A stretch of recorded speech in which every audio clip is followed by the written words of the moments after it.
Bom dia, igreja. A paz do Senhor Jesus. A todos, meus irmãos que vieram aqui esta manhã. Hoje somos o bloco Unidos de Jesus Cristo, viu? Unidos de Jesus Cristo. A você que está na sua casa nos assistindo pelo nosso canal do YouTube, a paz do Senhor Jesus para você, para sua família. Que você possa aqui junto com a família Manaim sentir uma presença especial do Senhor Jesus neste dia, nesta hora. Amém? Vamos orar pelo pregador desta manhã. Senhor Jesus, eis aqui o teu servo, Pai. Usa, Senhor, como um vaso de barro cheio do mais precioso tesouro, Pai. Que ele continue, Senhor, a fazer simplesmente o que o Senhor ordena.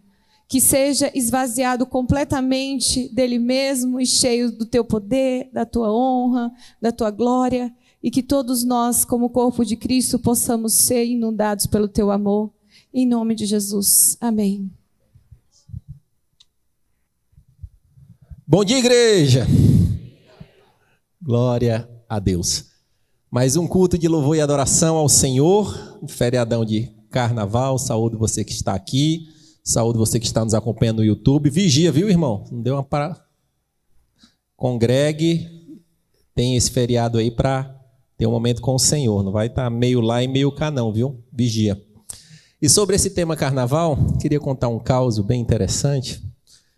Manaim Kids é repleto de causos para nós, né? Alguns anos atrás, a gente teve e a gente não alisa para as crianças, a gente prega a palavra, ensina e tal, e teve um culto especial que a temática foi muito batida no carnaval, e o carnaval daquele ano passou, alguns anos atrás, e depois a mãe veio me procurar e disse, não era nem pastor, ela, queria falar com o irmão, não sei o quê, o que foi que houve? Não, porque eu tive um problema na escola com meu filho. Mas por quê? Ah, não, porque ele causou por causa do carnaval lá na escola. Ele disse que era do demônio, disse que era da carne, quiser dar uma fantasia, ele disse que não ia vestir, eu tive que tirar ele lá da escola. Eu disse, glória a Deus, irmão, se o testemunho é esse, é bênção, né? Se o próprio mestre ele virou uma banca quando viu que estava fazendo coisa errada, né? Então, se ele fez com a intenção correta, é bênção. O tema da nossa reflexão de hoje, nós continuamos com a série Cultura Manaim, onde nós abordaremos 4 pilares da igreja. Já falamos sobre acolhimento, já falamos sobre palavra, e o terceiro episódio é sobre células. Isso visa dar mais clareza para a igreja das nossas prioridades, do norte onde nós estamos seguindo.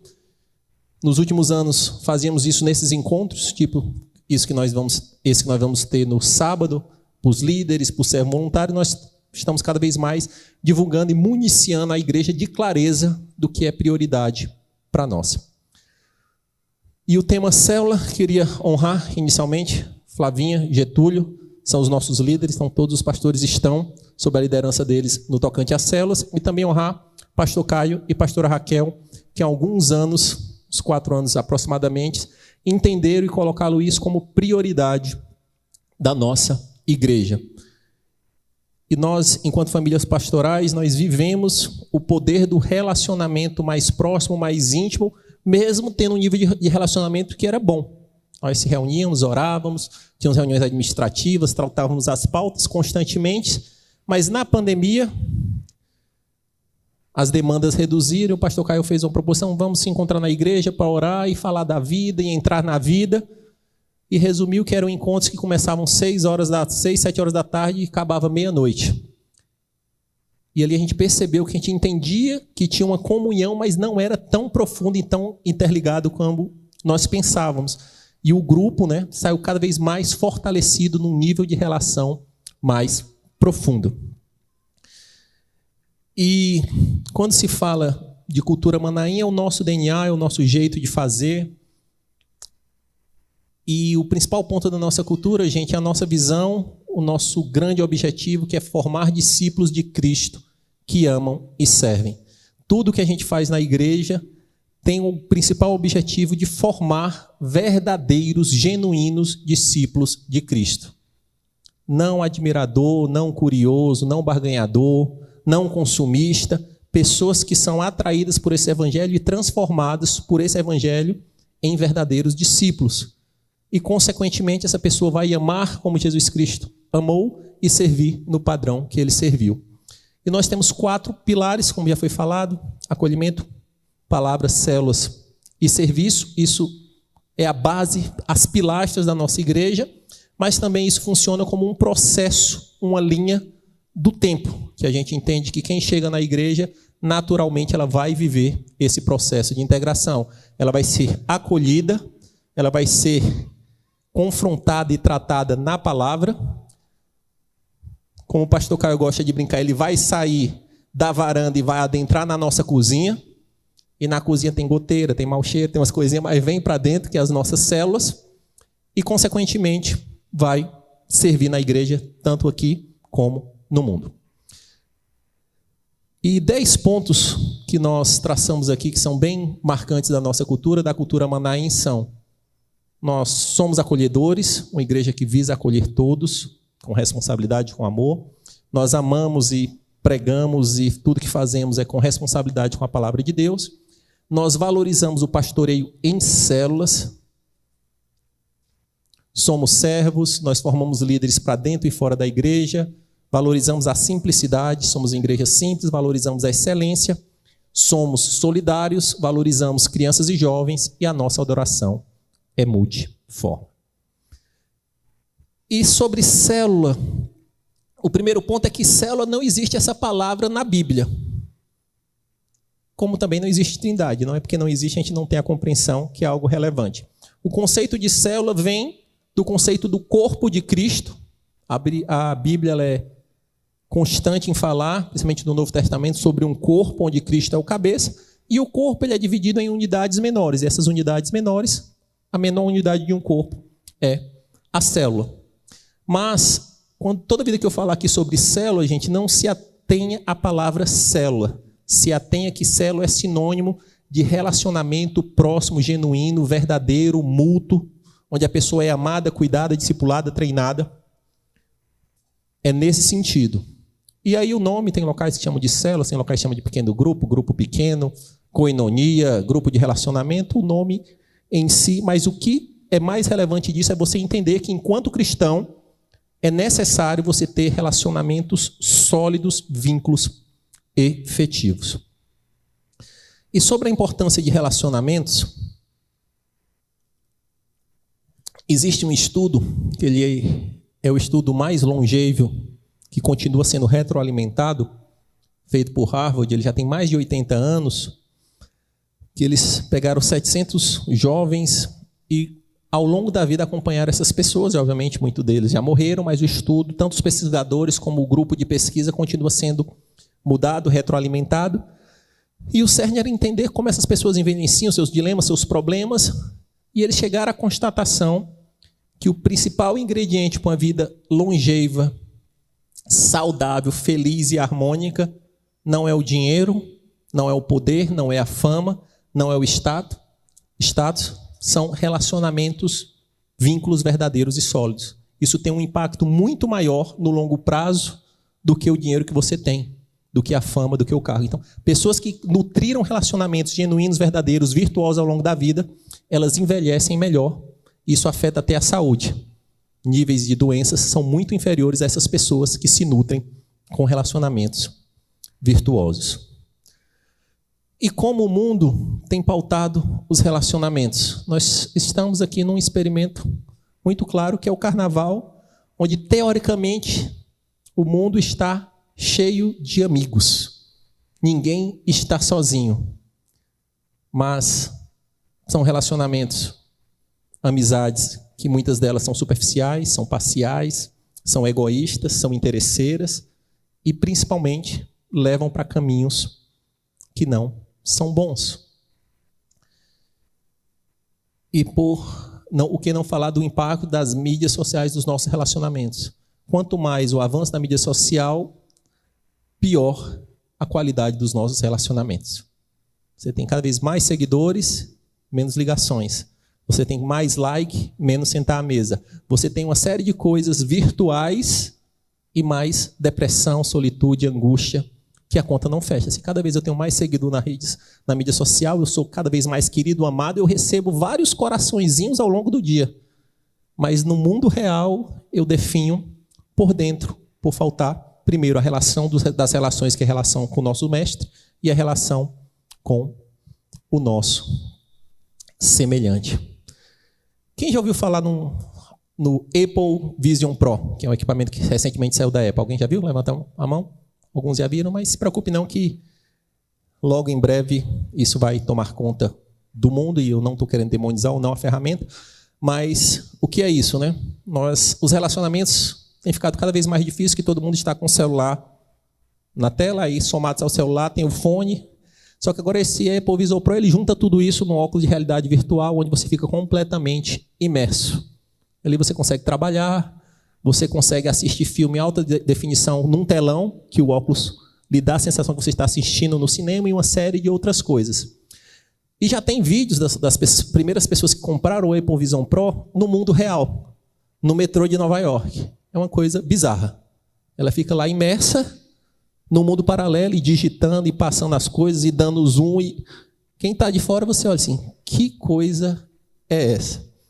Mas o mundo está ficando cada vez mais tecnológico, o nosso papel é entender, estudar, reter o que é bom, mas se a gente não tiver cuidado, os nossos relacionamentos virtuosos, eles escapam por uma ilusão de bom. E eu, particularmente, eu não acredito em relações saudáveis sem Cristo. Pai, filho, amigo, marido, irmãos, colegas de trabalho, se não tiver o ingrediente Cristo e o seu Santo Espírito nas relações, eu não acredito em relações saudáveis no longo prazo sem Cristo. Porque todos nós nascemos com defeito de fábrica, egoísmo, ganância, parcialidade, e se essas pessoas começam a conviver junto, vai dar ruim, vai dar treta. Aí, a partir do momento que você tem o Santo Espírito e Cristo, é adicionado misericórdia, amor, e ali você consegue ter uma relação um pouco mais saudável. Não perfeita, mas mais saudável. E diferentemente do mundo, a igreja, a boa igreja, a igreja virtuosa de Cristo, eu não estou falando de templo, estou falando da noiva de Cristo, é sim para ser esse local onde relacionamentos genuínos, virtuosos são nutridos. Não relacionamentos perfeitos, mas relacionamentos pautados em amor, em misericórdia, em piedade, em renúncia, em perdão, em andar mais uma milha, em dar a outra face, porque esse é o modelo de relacionamento que o nosso mestre pautou e nos ensinou.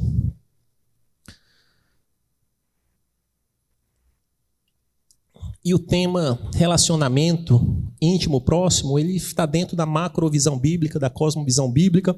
Já lá no início o Senhor disse, não é bom que o homem esteja só. Depois evoluiu para as famílias, para os patriarcas, para as tribos. Moisés, em um dado momento, ele teve que dividir, descentralizar para grupos menores. O modelo de ensino do nosso mestre era pautado em grupos menores, onde os relacionamentos eram próximos. O ministério de Jesus não era o ministério do holofote, embora as pessoas vinham para ouvi-lo, mas o real ministério dele acontecia na mesa e com a bacia. Era lá onde ele nutria, sim, os verdadeiros relacionamentos. E tem uma frase bem famosa aí no contexto geral, que eu já ouvi essa frase: você é a média das 5 pessoas que você se relaciona mais intimamente. Alguém já viu essa frase? Ela é bem jargão, isso é de um coach americano, Jim Rohn. E esse cara, quando ele soltou essa teoria, muitas pessoas começaram a aplicar diversas formas. Se você quer mudar o seu hábito alimentar, você tem que procurar pessoas que tenham hábitos semelhantes. Se você quer estudar da mesma forma, se você quer mudar para uma vida mais saudável, de exercício físico, tente se cercar de pessoas que têm esse hábito. Quanto mais você se aproxima dessas pessoas, mais fortalecido você está. Isso também se relaciona à fé. Se eu quero caminhar com fé, eu estando com pessoas que propagam a mesma fé, é mais propício. Se eu quero propagar virtude, se eu me relaciono com pessoas que são virtuosas, isso é melhor. Não estou falando para uma religiosidade, para uma fé exclusivista, não. Não é isso. O evangelho é para todos, temos que acolher todos, mas o seu núcleo mais próximo, se ele não tiver uma linha central de princípios e valores muito próximo do que você, vai dar ruim. se a pessoa que você vai abrir o seu coração no seu maior momento de angústia, ela não lê o mundo como você lê, que é pelos princípios da Bíblia, vai dar ruim. Porque a pessoa vai chegar e falar, eu estou com um problema no meu casamento. A sua amiga ou amigo vai dizer, separa, o importante é ser feliz, parte para a próxima. E se a pessoa ela lê isso com a ótica da Bíblia, ela diz, não, vamos orar juntos. E isso é uma causa que pode ser transformada pelo Evangelho de Cristo. Só que esse Jim Rohn ficou famoso por essa frase, só quando você vê, parece que reinventou a roda, mas não reinventou coisa nenhuma. Esses impactos dos relacionamentos na sua vida e na sua saúde mental e espiritual, a Bíblia deixou escancaradamente escrito. E ele pega, dá uma mudada, dá uma reorganizada e aparece como a reinvenção da roda. Olha o que o sábio Salomão falou em Provérbios 13, 20. Aquele que anda com o sábio será cada vez mais sábio, mas o companheiro do tolo acabará mal. E sábio aqui, no contexto de Provérbios, é temor do Senhor. Aquele que anda com alguém que teme ao Senhor, vai temer ao Senhor. Aquele que anda com o tolo, que é o que não teme ao Senhor, ele vai ser influenciado por isso. O salmista, no Salmo 1, bem conhecido, diz, como é feliz aquele que não segue o conselho dos ímpios, não imita a conduta dos pecadores, nem se assenta na roda dos zombadores. Dizendo que o seu vínculo próximo ele tem impacto real, direto, na sua fé. 1 Coríntios 15, 33 vai dizer, não se deixe enganar. Como o Edu gosta de dizer, bota as barbas de molho. As más companhias corrompem os bons costumes. Então, os nossos relacionamentos eles têm impacto direto na nossa vida. E se você é cristão de longa data e alguém não ficou pelo caminho, abre o olho. Não estou dizendo para você deixar de se relacionar com essa pessoa, deixar de não ter respeito, mas invariavelmente o nosso mestre diz que ele trouxe separação da própria família. Que pai ficou contra filho, porque em alguns momentos o evangelho ele é tão chocante que aquela pessoa que te convidava para o carnaval, para a coisa, você vai negar a 15ª vez e vai chegar um momento que não vai ter mais clima. Naturalmente, aquela amizade mais próxima ela tende a mudar. E dentro desse contexto, feita essa introdução, eu separei aqui 7 lições sobre célula, sobre esse relacionamento bíblico, real, virtuoso, próximo, onde o discipulado, o cuidado mútuo é feito. Primeiro ponto, célula é bíblica. Não é uma invenção da Igreja Batista Manaim, nós não tivemos uma nova sacada e vamos fazer algo aqui para... Não, células é algo bíblico. E por ser bíblico, nós temos 2 caminhos. E aqui volto a dizer, célula é o sinônimo de relacionamentos próximos, nutridos, com amor, cuidado e discipulado. Esse é o modelo que a Bíblia estabeleceu. No episódio passado, eu falei sobre o poder da palavra. E a palavra de Deus, ela não nos cabe interpretar, no sentido de interpretar sim, refletir sim, mas dizer, eu não gosto, eu não concordo, eu não quero. Aí Jesus vai estar lá do centro do universo e diz, tá bom, vem para cá, meu conselheiro. Vamos ressignificar o processo da história da humanidade, que já está escrito até Apocalipse, que agora você diz que não concorda. Não, ou a gente obedece, ou a gente não obedece. E olha o que está escrito em Atos 5:42. Todos os dias, no templo e de casa em casa, não deixavam de ensinar e proclamar que Jesus é o Cristo. E aqui o contexto, a igreja pós Jesus Cristo ascender aos céus, os discípulos eles recebem o Espírito Santo, a igreja expande de uma forma exponencial e o dia a dia daquela igreja era comunhão no templo e nas casas. Adição, não é ou. Se eu gosto eu vou para o templo. Mas esse negócio de pequeno grupo, célula, tem que levar lanche, tem um negócio, faz uma dinâmica lá do negócio, vamos pegar meu zap, vamos mandar o caderninho de oração, não quero não, eu gosto só do templo. Não. Não, mas eu só gosto da célula, porque às vezes eu tenho um churrasquinho, tem um negócio bacana, quando tem um amigo secreto eu vou, mas esse negócio de igreja, estacionamento, Não, também eu não gosto não. Eu só gosto da célula porque é mais light, mas aí eu gosto da reunião do churrasco e do amigo secreto da célula. Também não. É a adição. E aqui casa e templo não necessariamente é o local físico. Templo está relacionado a um agrupamento onde a adoração é feita verticalmente ao Senhor, e casa é o local onde é feita a comunhão horizontal entre os irmãos.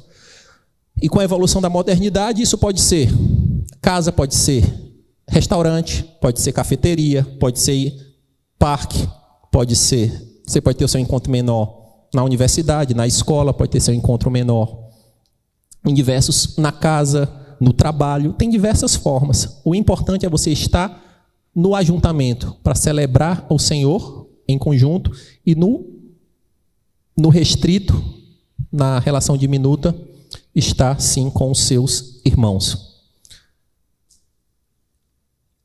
Mas não é incomum, quando a gente fala sobre o tema células, pequenos grupos, etc., vem um irmão e já levanta a mão. Pastor, mas eu fui magoado, na igreja XYZ me magoaram, pisaram no meu pé, eu não acredito mais nisso e tal. Eu entendo, mas a resposta para a má célula não é a não célula, é a boa célula. A resposta para a má teologia não é a não teologia, é a boa teologia. A resposta para o mau relacionamento não é o não relacionamento, é o bom relacionamento.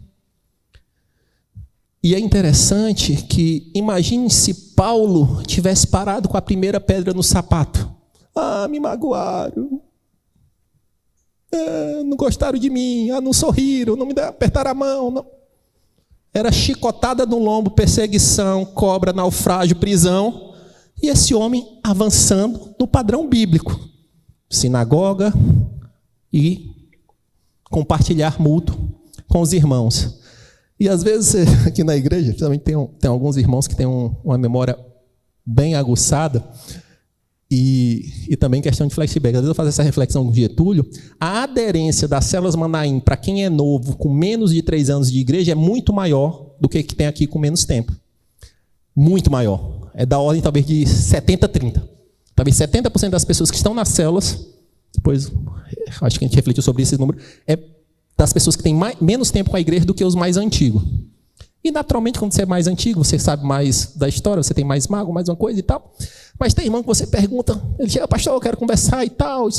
Irmão, você está indo na cela? Diz, não, pastor. Lá na Araguaia, lá na cela do pastor Caio, quando ele tinha a cela lá no residencial, tem uma pessoa que me olhou atravessado e eu não quero esse negócio, não. Meu irmão, olha para frente, essa pessoa não está nem mais na igreja, virou a página, olha para frente. Porque você está deixando de viver o que a Bíblia instrui por uma mágoa, por uma pedra de sapato. E se Paulo não lhe inspirar, marca um café com o pastor Caio e a pastora Raquel. Pastor Caio e a pastora Raquel, conta aí as dificuldades, as pedras no sapato. Mas não marca um café de meia hora não, marca um dia todo, que aí vai ter história. Mas ainda assim eles continuam avançando em prol do que é correto e bíblico. Então a gente não pode pautar o meu obedecer ou não à palavra pela minha emoção, pelo meu sentimento, pela minha experiência pessoal. Embora eu me entristeça como cristão de ver, infelizmente, como as pessoas realmente foram muito massacradas, manipuladas e apertadas. Mas está no pacote, gente. E quer que eu lhe diga? Vai acontecer outras. Mas a gente tem que caminhar seguindo para Cristo. Ponto 2. Células é saúde para o corpo.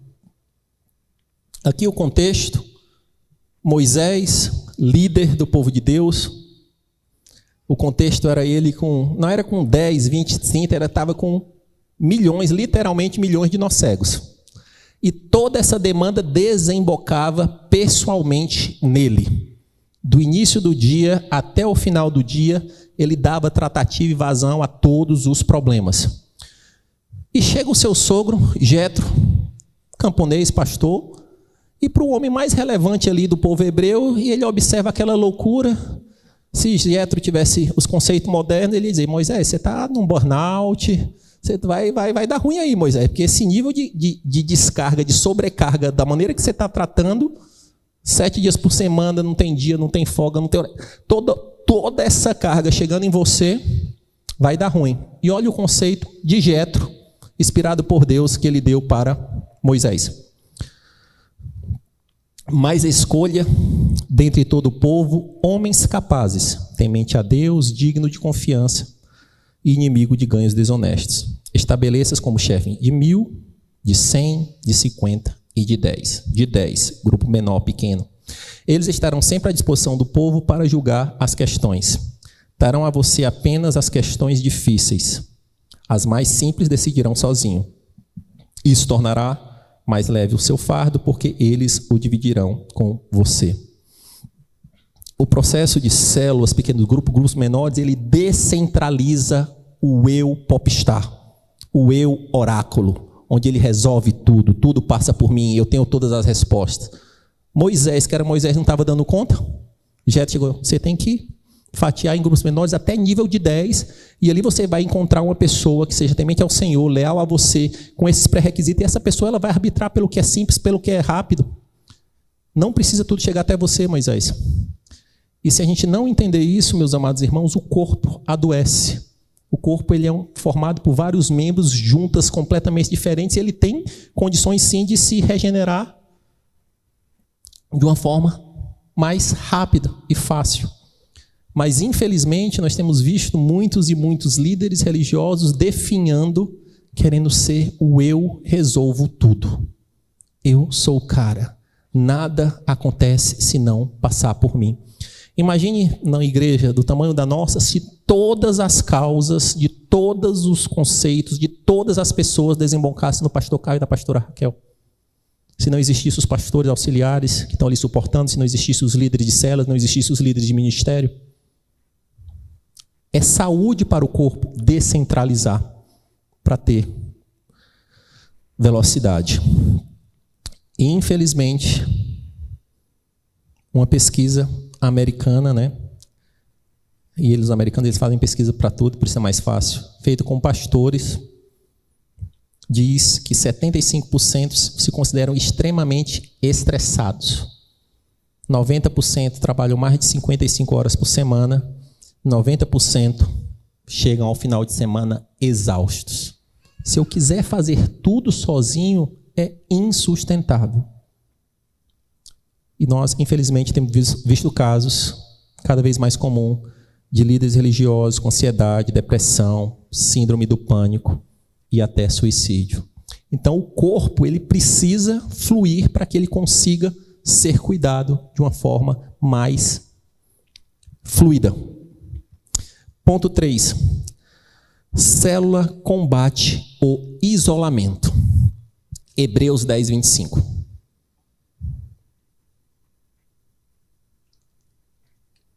Não deixemos-nos de reunir-nos como igreja, segundo o costume de alguns, mas encorajemo-nos uns aos outros, ainda mais quando vocês veem que se aproxima o dia. Aqui o autor de Hebreus diz, não deixemos de se reunir como igreja, porque alguns estão deixando de se reunir. Alguns estão ficando magoadinhos, mimizento, não sei o quê, estão abrindo mão da comunhão.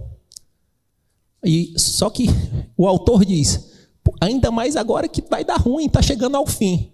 Se em 2000 e poucos anos já estava dando ruim e ia chegando ao fim, imagine agora. Se comunhão era algo importante para aquela igreja com as complexidades, que era uma fração das nossas complexidades atuais, imagine para nós hoje. E aqui, não deixe de se reunir como igreja, conceito de Atos 5, no templo e nos grupos menores.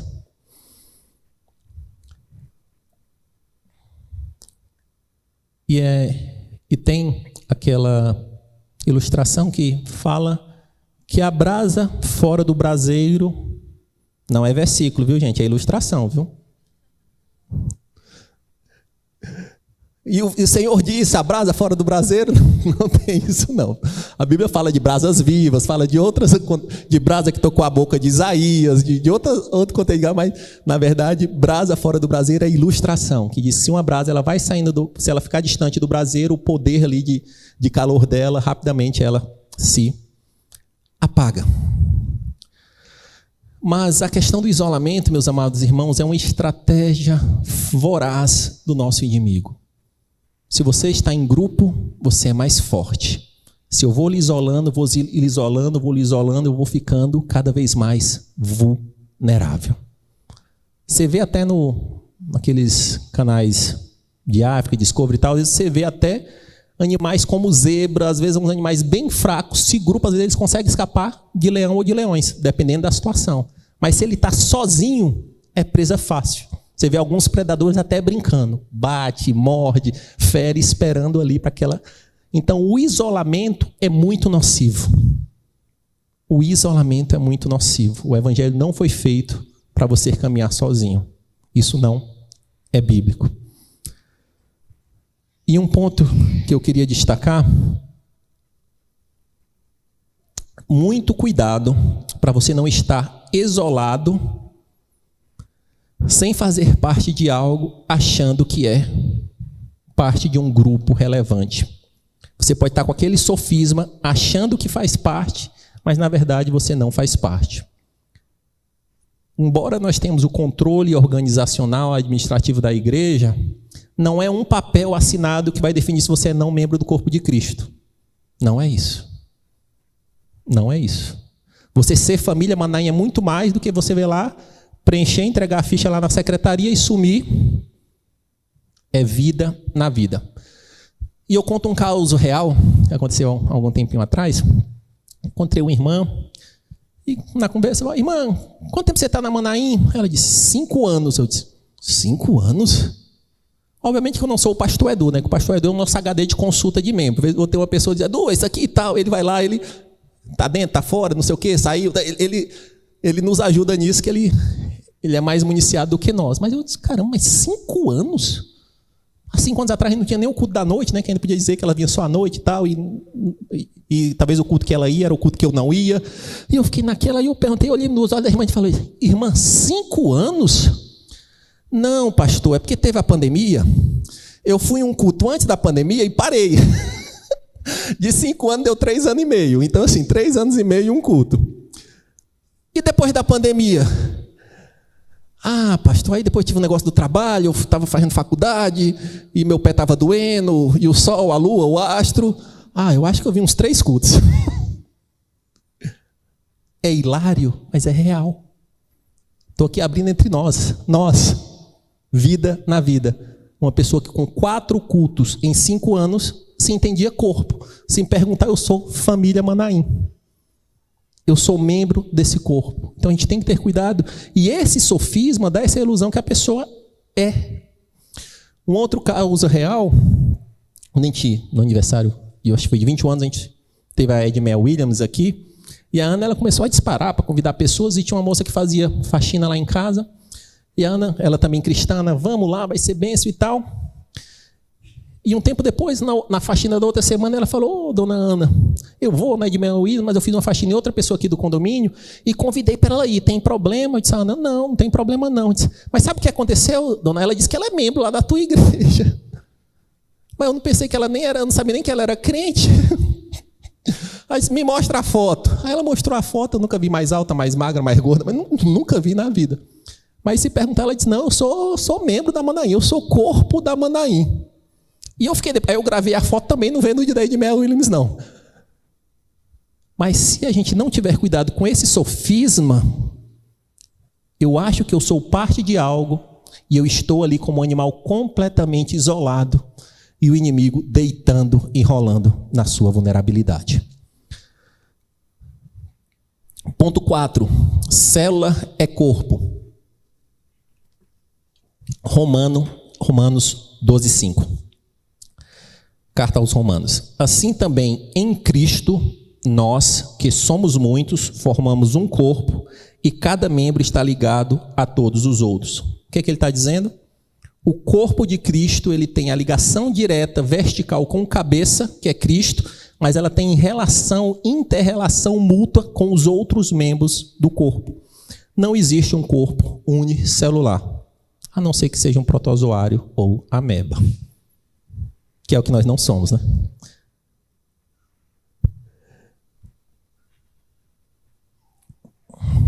Tiago 5,16 nos manda confessar uns aos outros. Como é que eu vou confessar uns aos outros no eu, igreja, sozinho comigo mesmo? Na igreja, eu, minha casa. Efésios 4,16 vai dizer: dele todo o corpo ajustado e unido, grave unido, pelo auxílio de todas as juntas, grave juntas, cresce e edifica a si mesmo em amor, na medida que cada parte realiza a sua função. Aqui, Paulo está dizendo que existe um corpo complexo, que ele cresce em amor e ele edifica conforme essas relações elas são moldadas, são se ajustadas, ele edifica e cresce. Como é que eu vou me edificar na relação monocelular?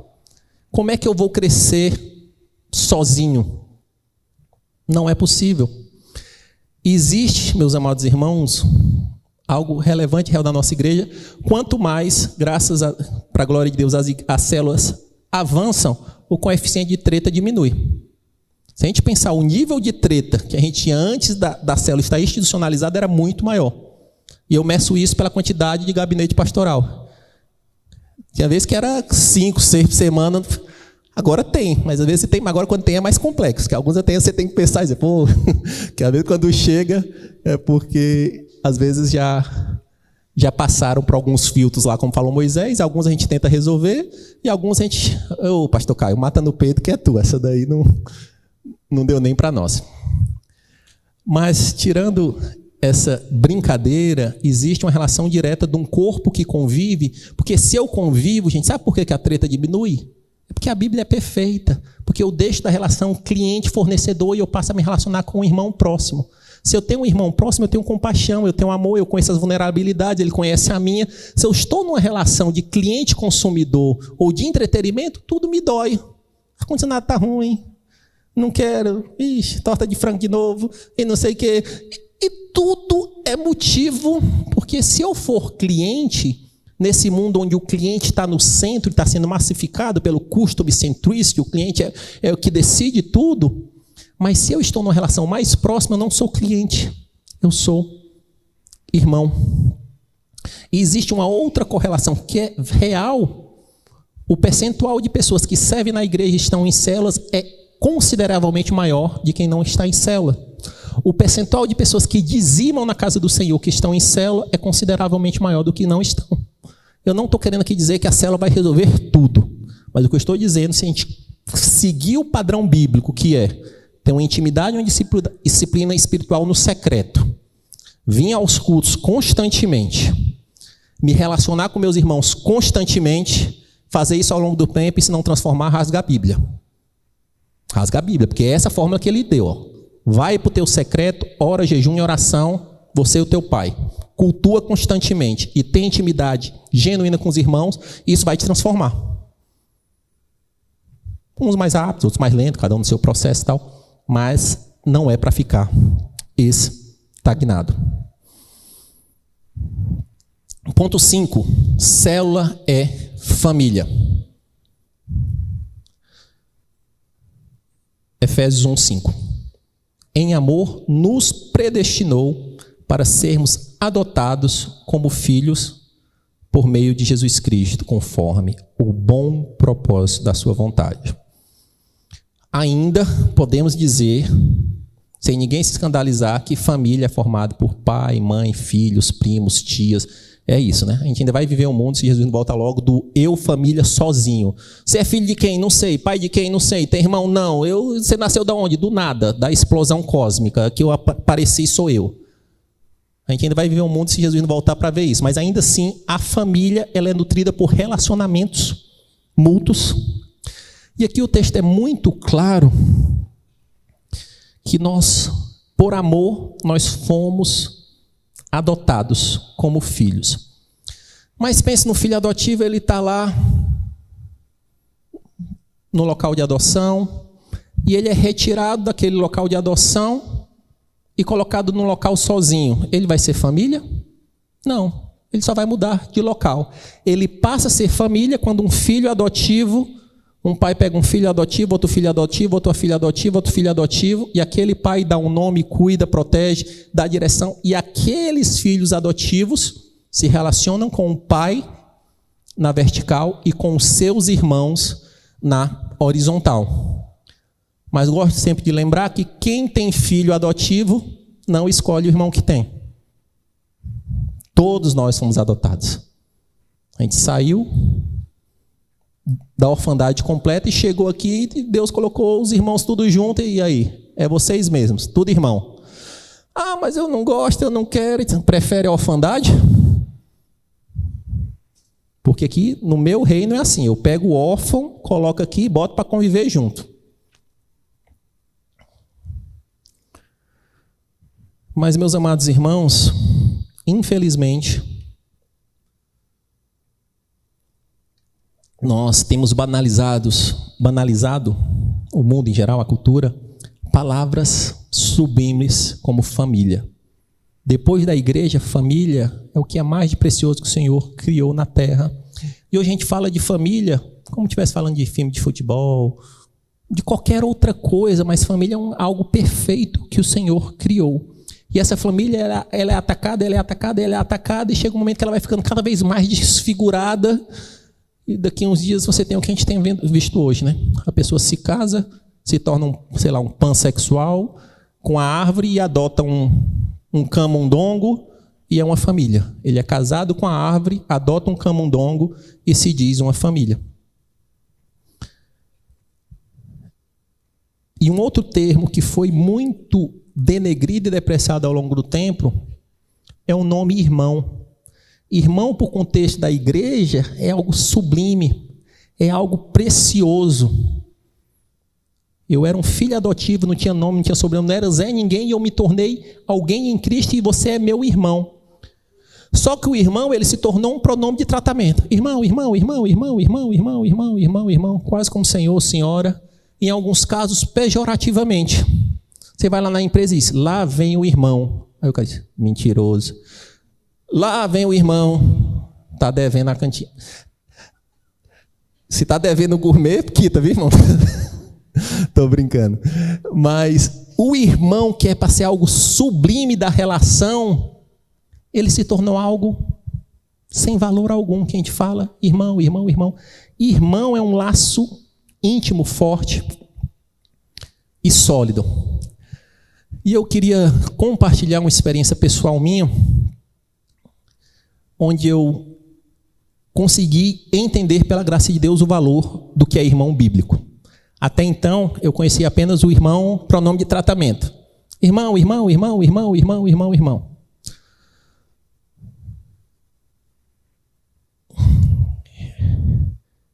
Eu cresci num lar cristão, mas ali a partir dos meus 12, eu se tornei um crente raimundão.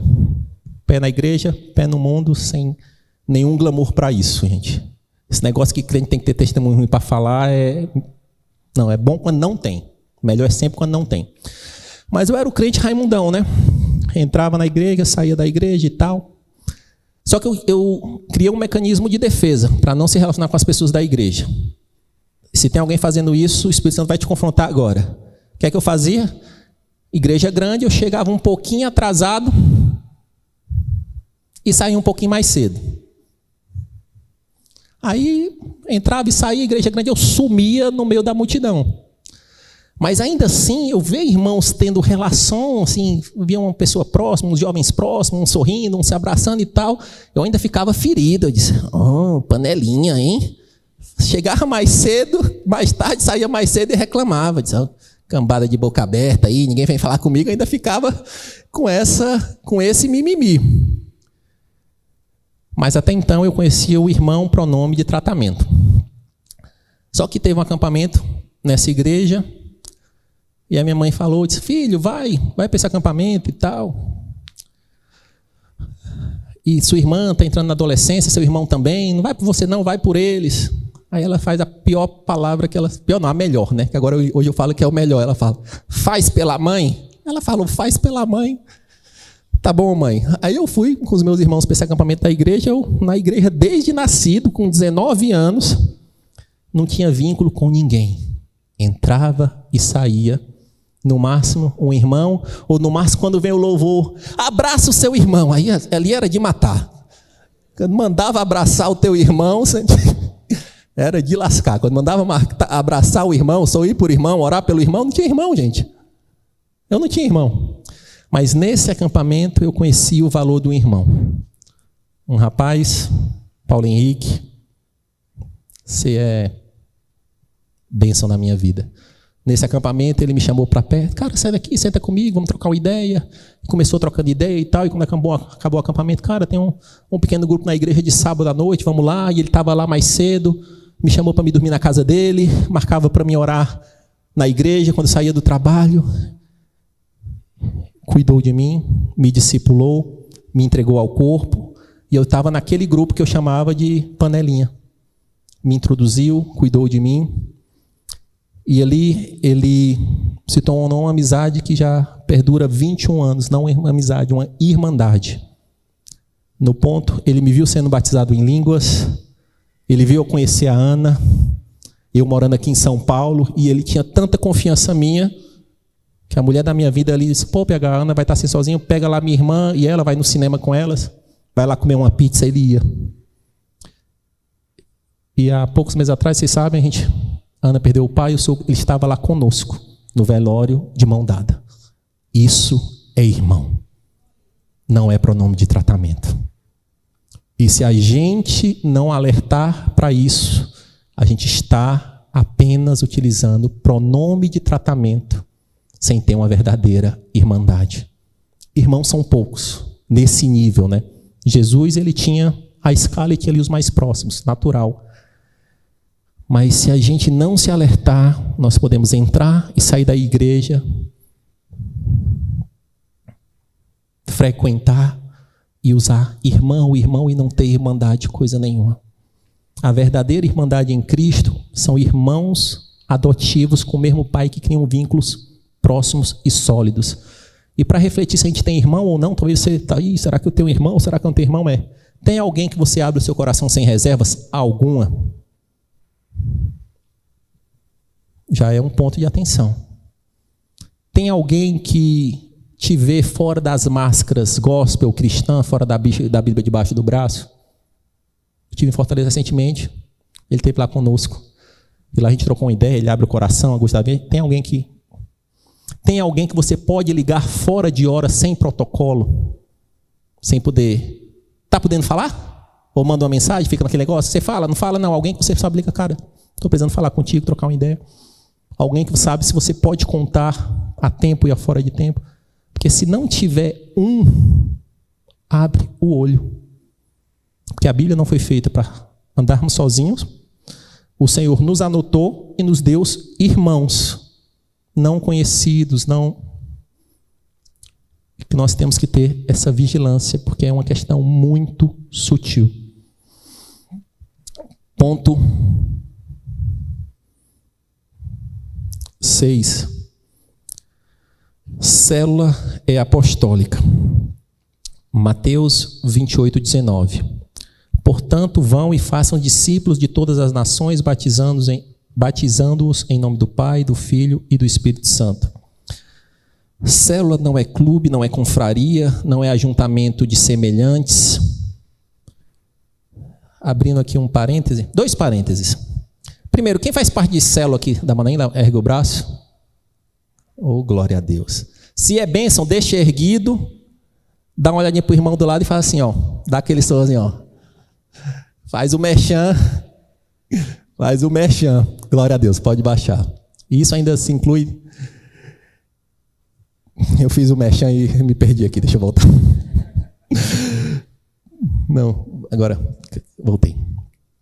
E esse contexto de célula não ser um grupo de semelhantes, porque o mundo ele se agrupa por semelhantes. Os motoqueiros andam com motoqueiro, o tenista anda com tenista, os eruditos andam com os eruditos. Quem gosta...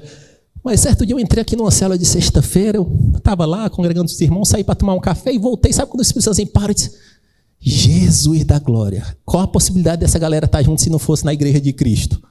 Tinha gente com filho, sem filho, gente idosa, gente nova, um grupo totalmente heterogêneo. Eu disse, glória a Deus.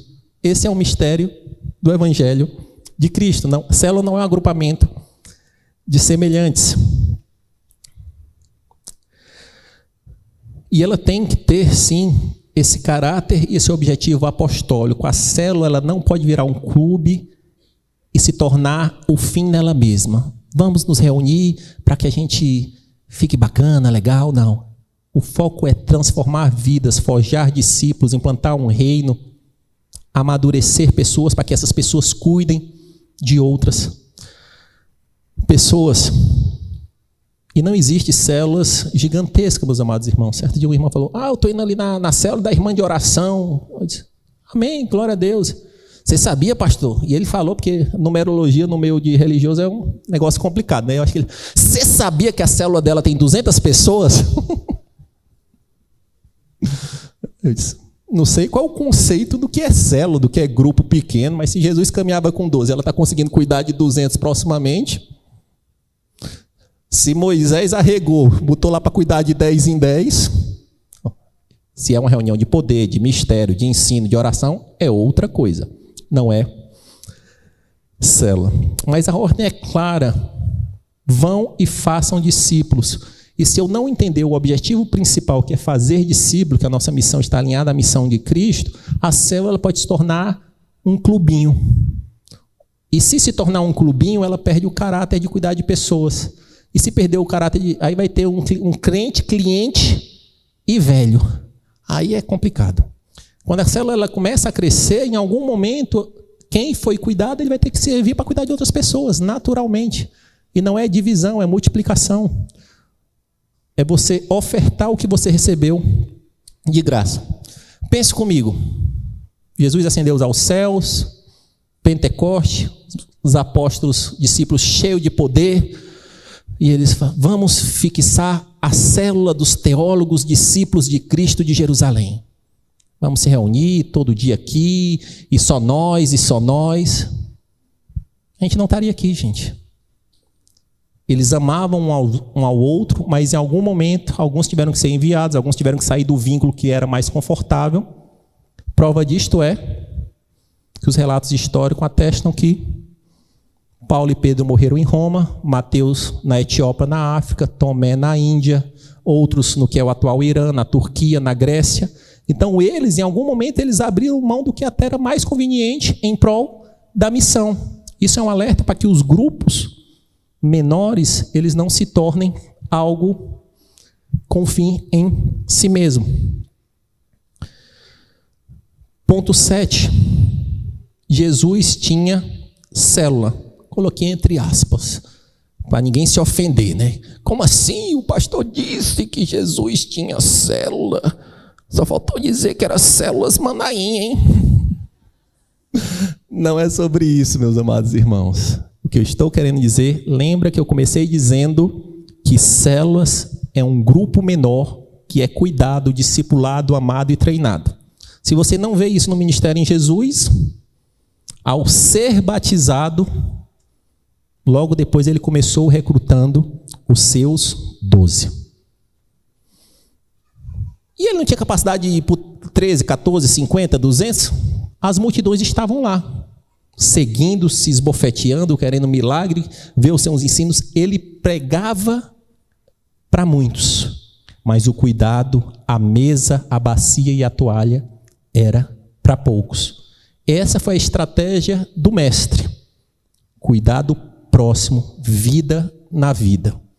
E ele sabia que a grande missão, os 3 anos que ele teve na terra, não era expandir o máximo de curiosos, o máximo de pessoas que queriam um milagre. Ele precisava forjar o caráter dele naqueles discípulos, para que depois, quando ele ascendesse aos céus, ali o efeito multiplicador ocorresse. Jesus, ele tinha os 12. Dos 12, ele tinha os 3, que muitas das coisas, algumas missões, snipers, ele só chamava os 3, ele chegava, Pedro, Paulo e João, vamos. No barquinho, né? Pedro, Tiago, vamos no barquinho, né? Ele chamava os 3, mas algumas coisas ficavam restritas a João. João era aquele que ele reclinava a cabeça. Isso é atestado no Evangelho Sinótico de João, que tem algumas coisas que só João percebeu, porque ele tinha um nível de intimidade. Então Jesus, ele tinha sim essa característica. E ele estabeleceu o seu ministério. E da mesma forma Paulo teve Lucas, Timóteo, Tito, Silas, e ali ele formava, treinava, em algum momento ele saía, mas era no grupo menor. Mas hoje nós temos visto uma loucura de não se preocupar com a vida, com a saúde, com o amadurecimento cristão, querendo inchar. Quanto mais número melhor, mas nós, enquanto pastores, enquanto líderes, nós seremos chamados, cobrados pelas ovelhas de Cristo. E como nós tratamos essas ovelhas.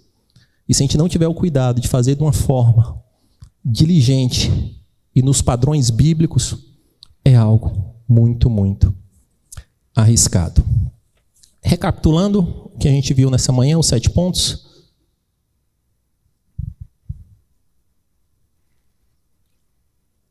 Ponto 1. Célula é bíblica. Se é bíblica, não cabe a minha opinião, se eu quero, se eu não quero, se eu gosto, se eu não gosto. Ser discipulado em grupos menores, cuidado, é algo bíblico. Célula é saúde para o corpo. Lembre de Moisés que estava definhando, sendo o eu líder de tudo e de todos. Ela descentraliza, ela caminha mais rápido. Célula é combate ao isolamento, para você não caminhar sozinho e se tornar mais vulnerável e frágil. Célula é corpo, cuja essas células se interligam à cabeça do corpo, que é Cristo, e aos outros membros, às outras células, com Cristo na vertical e com os demais na horizontal. Célula é família, filhos adotivos que se juntam para formar uma família com o mesmo pai. Célula é apostólica, ela tem um fim sim de formar discípulos e implantar um reino na terra. E Jesus sim tinha célula, tinha sim o seu grupo menor. E esse problema antigo de relacionamentos superficiais, de ilusão, de sofismas, de isolamento já existia desde sempre. O autor de Hebreus diz: fica esperto que vocês estão deixando de congregar, vocês estão se isolando e vai dar ruim. Porque o mundo está acabando. Já passou 2000 anos e o mundo só piorou. Então, se lá estava perto, agora está mais perto, meus amados irmãos. Essa é a única teologia escatológica que ninguém erra. Amanhã está mais perto do que hoje.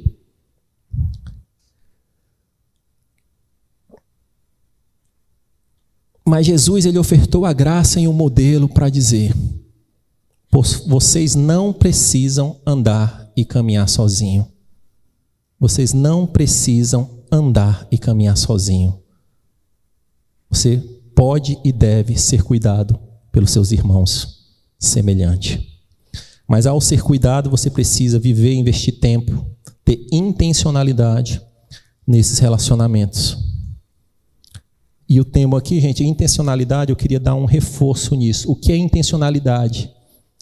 É querer efetivamente se esforçar. Eu não vou criar vínculos genuínos. Teve essa pregaçãozinha aí da célula, deu até um arrepiozinho aqui, eu vou na próxima sexta para ver o que vai dar.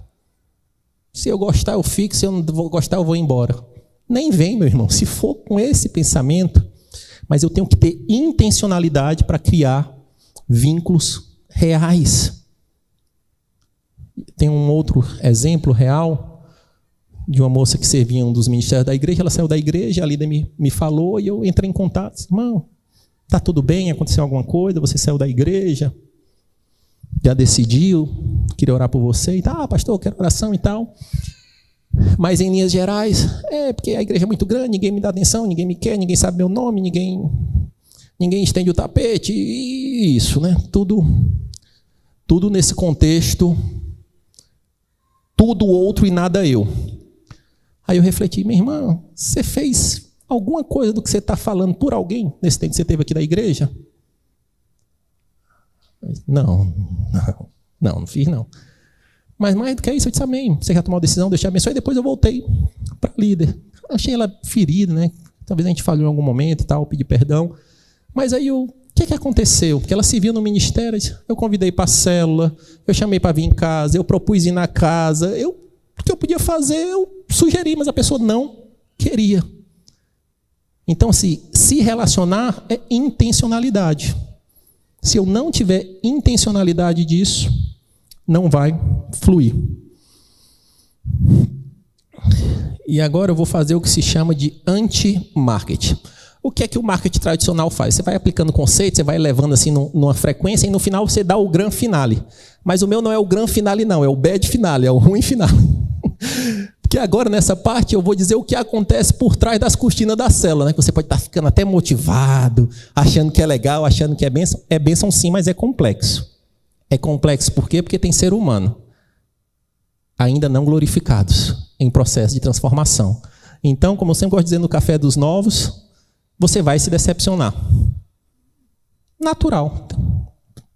Mas se você baixa a expectativa, existe uma relação direta entre frustração e expectativa. Se você baixar a expectativa, você deve se decepcionar menos. O pastor Getúlio sempre tem trabalhado num texto que diz: é necessário que haja divergência, que haja complicações entre nós para que os aprovados surjam.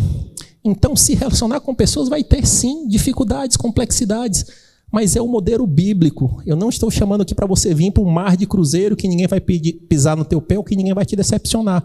Eu estou te chamando para que, apesar disso, creia no poder de Deus, que você vai ser amadurecido nesse processo. O Senhor Jesus Cristo, o que tinha de mais valoroso, de mais caro, Ele já fez. Ele morreu por todos nós na cruz. Aquilo ali é preço.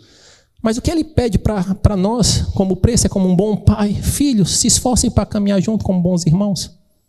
Quem é pai que tem mais de um filho, você vê ela dar uma tretinha. Não, se esforça, caminha junto. O que dele pede? Eu já morri por todos vocês.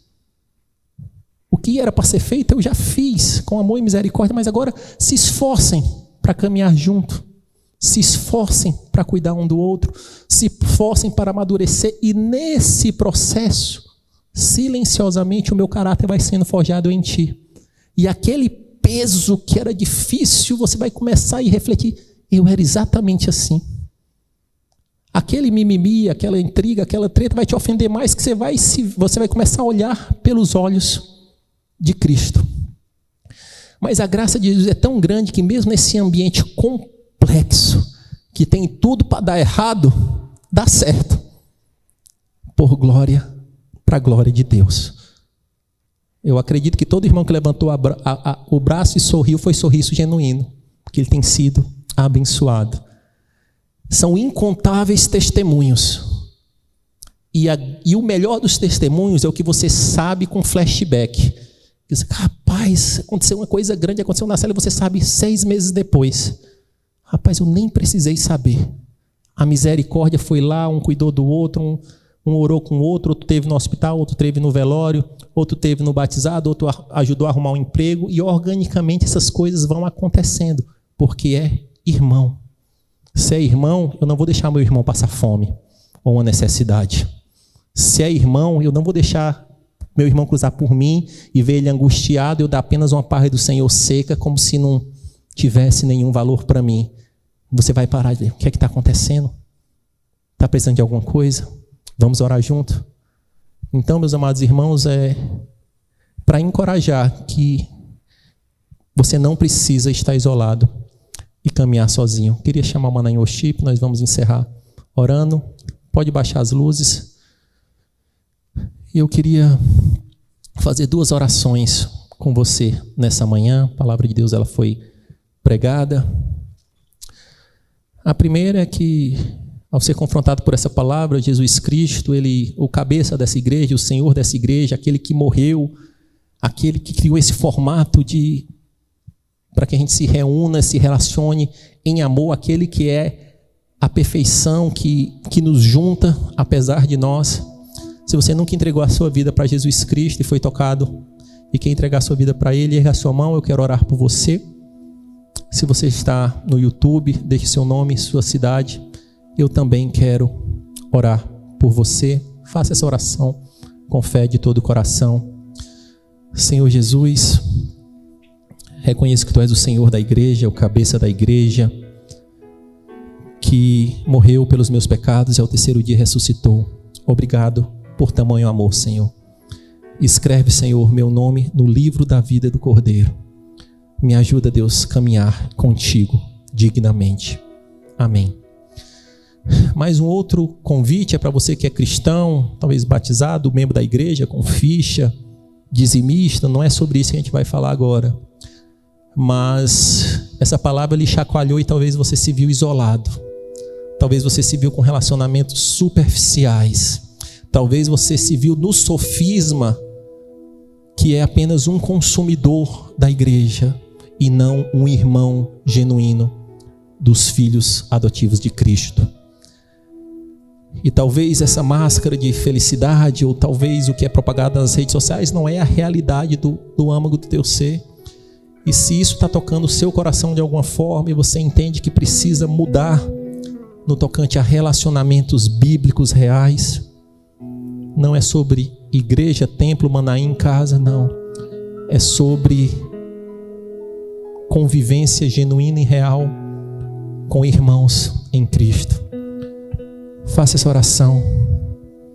Senhor Deus, eu me reconheço, Pai, como alguém que não tem vivido relacionamentos saudáveis, sólidos, que não tem priorizado ser cuidado e cuidar de alguém, que eu tenho colocado a minha vontade, o meu interesse sempre à frente do outro. Me perdoa, Senhor. Me ajuda, Senhor Deus amado, a crescer, a amadurecer. O Senhor já me adotou, o Senhor já fez a grande obra, mas me ajuda, Deus amado, a ter mais amor, misericórdia, compaixão, paciência, para caminhar com outros irmãos, outros filhos adotivos que o Senhor me deu. Me ajuda, Deus amado, a investir tempo em relações. Zakarabaraladakarabaradai. Zakarabaraladakarabaradai. A decisão é sua, Harakarabaladai. Não dá Harakarabaladai para dizer que é meu filho, Harakarabaladai, e caminhar com o filho do inimigo, Harakarabaladai. Não dá para dizer que é meu filho, Harakarabaladai, e não ter misericórdia pelos teus irmãos, Harakarabaladai. Se posicione, Harakarabaladai. Saiba, Harakarabaladai, que as más companhias, Harakarabaladai, corrompe, Harakarabaladai, os bons costumes, Harakarabaladai. Não adianta, Harakarabaladai, vir aqui ao domingo, Harakarabaladai, receber uma fração de virtude, Harakarabaladai, e fora daqui fazer tudo diferente, Harakarabaladai. Andar com pessoas erradas, fazer o que é errado, consumir o que é errado, assistir o que é errado. Se posicione, Harakarabaladai. Eu busco, Harakarabaladai, uma igreja santa, Harakarabaladai, pura, Harakarabaladai, imaculada, Harakarabaladai, virtuosa, Harakarabaladai, unida, Harakarabaladai, que se cuida, Harakarabaladai, que se protege, Harakarabaladai, fuja da vulnerabilidade, Harakarabaladai. Você não é tão forte quanto pensa, Harakarabaladai. Você não é tudo isso que pensa, Harakarabaladai. Eu vejo, Harakarabaladai, você isolado, Harakarabaladai, espiritualmente, Harakarabaladai, fragilizados, Erererebereledei. Isso, Harakarabaladai, é o que o inimigo quer, Harakarabaladai, lhe isolar, Harakarabaladai, lhe fragilizar, Harakarabaladai. Desperta, Harakarabaladai, mude, Harakarabaladai, tenha intencionalidades, Erererebereledei. Harakarabaladai. Vamos ministrar uma canção relacionada à comunhão. Continue com esse espírito. Continue em oração, continue em reflexão com o Senhor.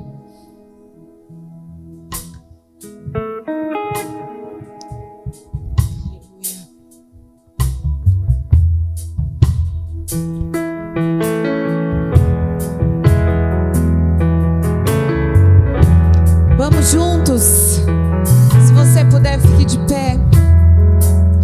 Se você puder, dê um abraço no seu irmão.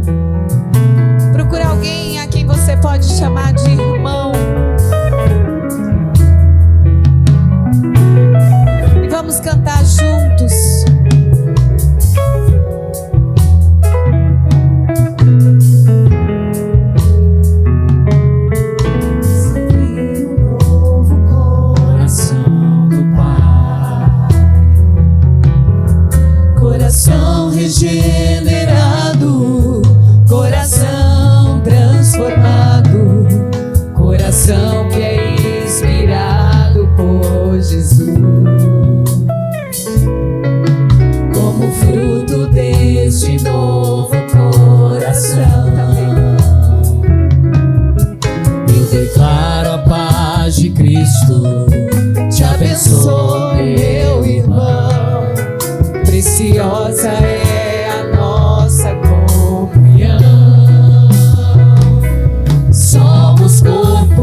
recebi um novo coração do Pai,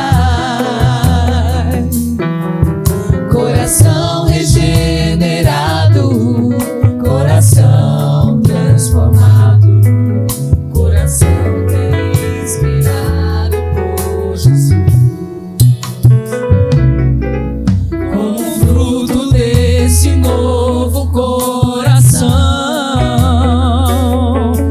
eu declaro a paz de Cristo. Te abençoo, meu irmão. Preciosa é a nossa comunhão. Somos corpo e assim bem ajustados, totalmente ligados, unidos, vivendo em amor, uma família, sem qualquer falsidade, vivendo a verdade, expressando a glória do Senhor, uma família, vivendo o compromisso do grande amor de Cristo.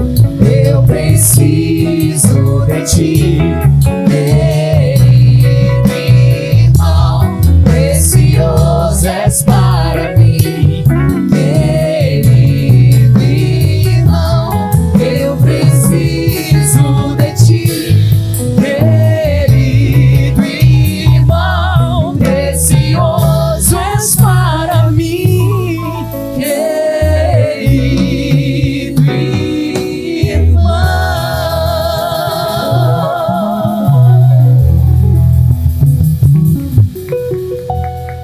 Amém.